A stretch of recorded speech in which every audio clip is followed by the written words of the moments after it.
ETF index mutual funds నేర్చుకుని stock మార్కెట్లో రాణించాలనుకుంటున్నారా? వెంటనే ఈ నెంబర్కి కాల్ చేయండి. అమ్మ నమస్తే అమ్మ. నమస్తే అమ్మ. అమ్మ, మన భారతదేశంలో పెళ్లి అనేది చాలా ముఖ్యమైన ఘట్టం.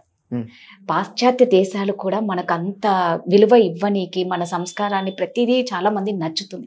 కానీ ఇప్పుడున్న సమాజంలో పెళ్లి అంటేనే యువత భయపడిపోతున్నారు. ముఖ్యంగా అబ్బాయిలు ఎక్కువగా భయపడిపోతున్నారు అని చెప్పుకోవాలని నేను అనుకుంటున్నా. పెద్దవారు మీరేం చెప్తారు? ఎందుకు భయపడుతున్నారు యువత పెళ్లి అంటే? అమ్మాయిలు కూడా భయపడుతున్నారు. అమ్మాయిలు కూడా భయపడుతున్నారు. అమ్మాయిలు కూడా భయపడుతున్నారు. అవును. నేను ఒక అమ్మాయిని అడిగాను, ఎందుకమ్మా పెళ్ళి చేసుకోవడానికి భయపడుతున్నారు అంటే, పెళ్ళంటే భయం వేస్తోందమ్మా. She's a lawyer. ఎందుకు తల్లి భయపడుతున్నారని అడిగాను. అమ్మా, మా దగ్గరికి ఎన్ని కేసులు వస్తున్నాయో తెలుసా? వారం 10 రోజుల లోపల విడాకులకు వచ్చేది ఎక్కువ మంది అమ్మాయిలే వస్తున్నారు అంది. ఏమైందన్నా? ఏమి అంటే, వీళ్ళల్లో చాలా మందిలో మగతనం లేదు మగపిల్లల్లో. అంటే విచారించుకోకపోవడం తప్ప ఇవి విచారించుకున్నా ఏం ఇది ఎలా అడుగుతారా పెళ్లి ముందు? కరెక్ట్. ఇది అసలు తెలియదు. ఎందుకు జరుగుతోంది? దాని మీద కొంత పరిశోధన కూడా జరిగింది. తినేటటువంటి ఆహారం వల్ల.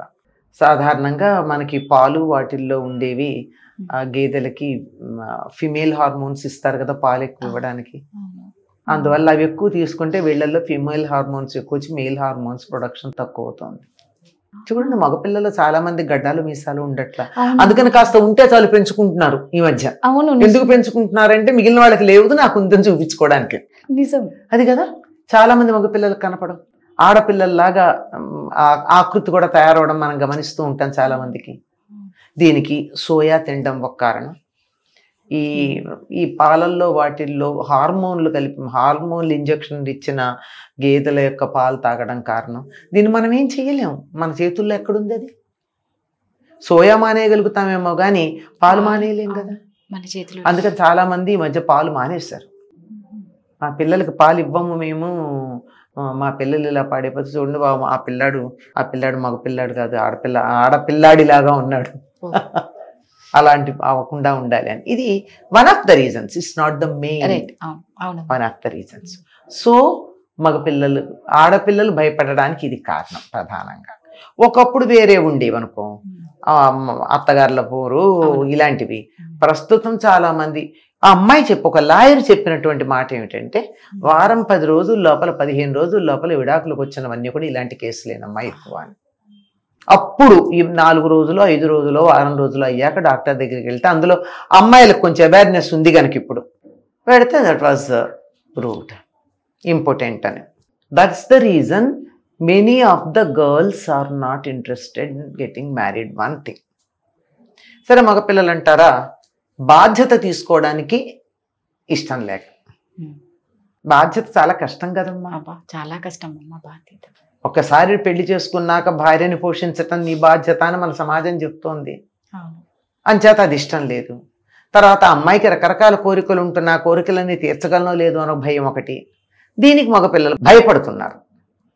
అసలు ఇంకా గట్టిగా చెప్పాలంటే, తల్లిదండ్రులు చక్కగా లేకపోవడం వల్ల ఎందుకు పెళ్లి చేసుకుని ఈ దెబ్బలాటలు, హాయిగా ప్రశాంతంగా ఉంటాం, ఒంటరిగా ఉంటే సోలో లైఫే సో బెటరు అని అన్నట్టు ఒంటరిగా ఉండిపోయి సుఖపడదాం అనుకునే వాళ్ళు కొంతమంది ఉన్నారు.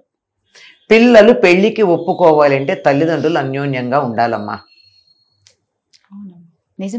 బ్యాడ్ పేరెంట్స్ని చూసిన తర్వాత పేరెంట్స్ ఎంత అన్ప్లెజెంట్గా ఉన్నారో, because of the marriage life సుఖంగా లేదు, కష్టపడుతున్నారు, కష్టం ఎందుకు కొని తెచ్చుకోవాలి అనుకుంటున్నారు.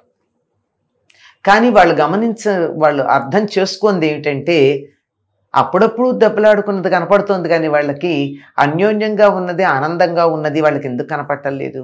వాళ్ళు అన్యోన్యంగా ఆనందంగా లేకపోతే వీళ్ళు ఈ లోకంలోకి వచ్చేవారు అసలు? నిజమే. ఆ సంగతి మర్చిపోతున్నారు.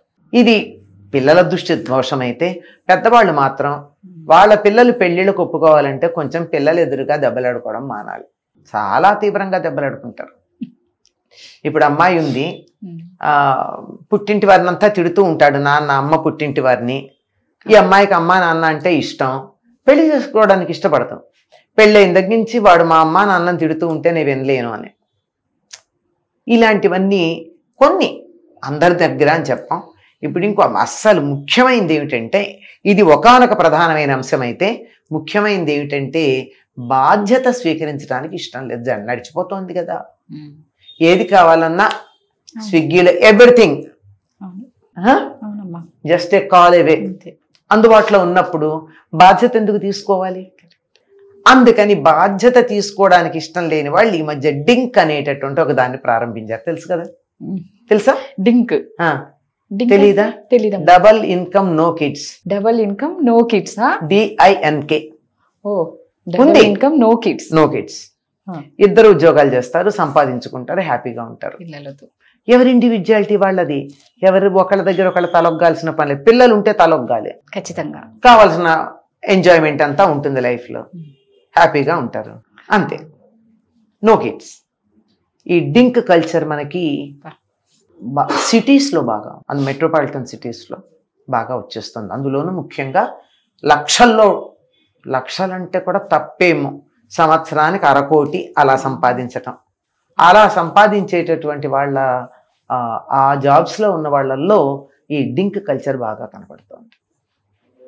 దాంతోపాటుగా ఓకిజం అని ఒకటి వచ్చింది. ఓకిజం అంటే ఆడపిల్లలు మగపిల్లల్లాగాను, మగపిల్లలు ఆడపిల్లల్లాగాను ప్రవర్తించటం.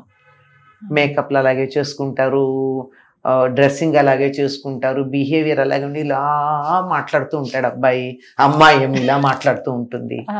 ఇలాంటివి అంటే ఆడపిల్లలు ఆడతనం లేకుండా, మగపిల్లలు మగతనం లేకుండా, ఇలా ఒక 10-15 ఏళ్ళు ఇలాంటి బిహేవియర్ ఏ 15 ఏళ్లకో మొదలైందనుకో, అది హార్మోన్స్ మీద కూడా ఎఫెక్ట్ చూపిస్తుంది. దాంతో పెళ్ళిళ్ళు అడిగినా అడగకపోయినా సంతానం ఉండదు, కావాలనుకున్నా. పెళ్లి చేసుకున్నా ఆనందించగలిగినటువంటి శారీరక స్థితి ఉండదు, మానసిక స్థితి ఉండదు.